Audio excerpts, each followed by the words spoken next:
One day at school, at the start of high school, grade 9, I was eating lunch with my friends and I was eating this kind of seaweed, those dried seaweed flakes that are in packages. And I had to get through one package, two packages, and a third package where there was a plastic container in which the seaweed flakes were. And then I looked at this, I'm like, why do you need to package something three times? And that's when it got me thinking, could I solve this? I decided to try to design a material to replace all this plastic so it would decompose after you disposed of it because it was preposterous the amount of plastic I saw everywhere. And of course, naive 14-year-old me decided, oh, I can do this in a few weeks. It can't be that hard, right? Right? Turns out it might have been. I'm 16 now, and I've spent the last 19 months sending hundreds of emails, shipping materials from Thailand, China, the US, all over the place, and testing hundreds of different variations of the formulas I've been developing. And till now, they've all been fails or learning experiences. That's why I'm making this video to share some of the lessons I learned in business and how it works with sourcing materials, creating your product, all the thinking that goes into it, all the struggles, just lessons I learned about building a business and especially building a new materials business because it's not obvious. So, without further ado, here are four things I learned building a materials business on my own as a teenager.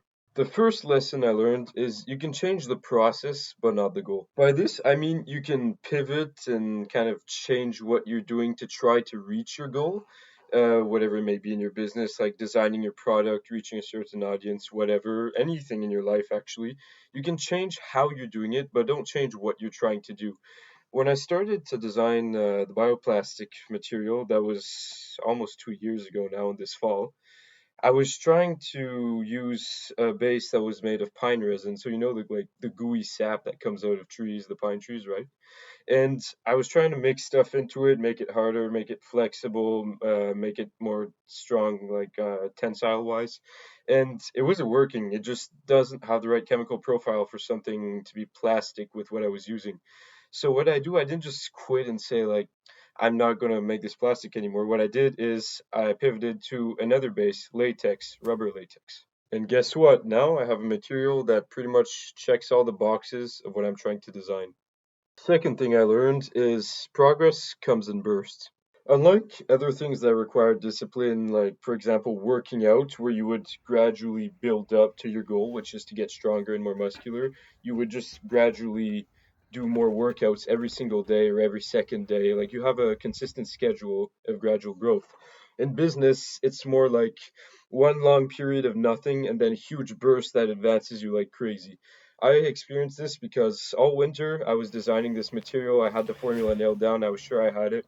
And then, oh, I haven't tested it with real machines that the industries would use. So then I have to find access to a machine and I have to get new materials that would fit in the processing with these machines. So basically, I go and I send tons of emails and nothing's going through. I tried so hard. Over all of March, April, and May, nothing was happening. I had sent over 100 emails, but I didn't have anything. I couldn't do anything. I wasn't moving. And then suddenly, in the last 3 weeks, boom, I got one material. I got another material. I got an acceptance from a university to let me use their machine. And this Sunday, I'm testing all of that. So it just shows that it's not gradual, it's not consistent. You have to wait for a very long time. And then after a good amount of pushing, you're going to get super far. The third thing I learned is that you depend on people a lot more than you realize, and you need to avoid that as much as possible in business because inevitably, if you're designing a product or material, you're going to have to get suppliers, sources, contacts, all of that, and you're going to have to wait on them a lot of the time. When I was designing the material, I had to wait for rubber latex, all kinds of chemicals, stuff from Amazon, stuff from universities, stuff from all over the place. So it's not a good place to be often because when you're doing something on your own, you feel like you're moving ahead because it's in your control, the ball's in your court. But when you send an email, what, two emails, 100 emails, and you're waiting for weeks, the ball's in their court. So you have to just At some point, if your material or your product or your business depends on the other person and the response, you have to wait until they respond, which makes you feel kind of like, I can't do much. So that's what I mean by also progress comes in bursts, because as long as you have to depend on them, you have to wait until it unblocks. And then when it unblocks, you get a burst of advance and you progress. The fourth thing I learned is that most of the process, nobody's really paying attention. You do most of the work more or less in the dark. You focus on this, and sometimes it just feels like nobody sees you. Nobody exactly knows what you're doing.